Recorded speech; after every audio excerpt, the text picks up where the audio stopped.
Қайырлы күн достар, бүгін сіздермен қазіргі таңда тапсырысқа дайындайтын творожный пирог рецебімен бөлісемін.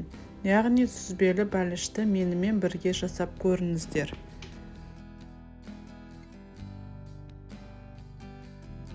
Ол үшін ұн, қамыр қопсытқыш, қант, бөлме температурасындағы майды қосып, крошка жасап аламыз.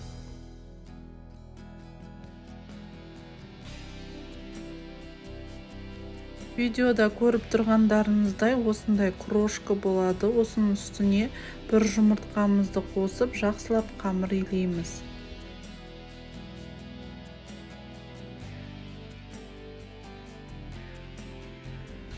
Қамырымыз осындай жұмсақ, қолға жабыспайтын болып шықты.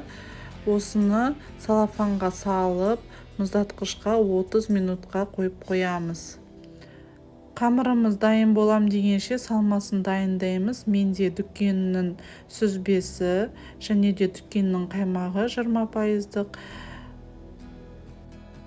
Және қантымызды 2 жұмыртқа, 2 ас қасық кукурузный крахмалымызды қосып, блендермен жақсылап 1 келкі масса болам дегенше араластырамыз.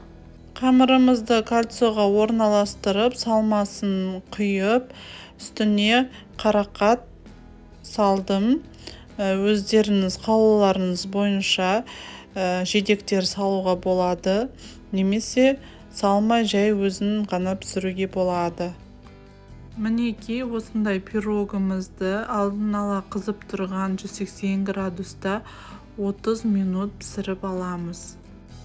Осымен пирогымыз дайын. Осы рецепт бойынша жасап көріңіздер. Ас болсын!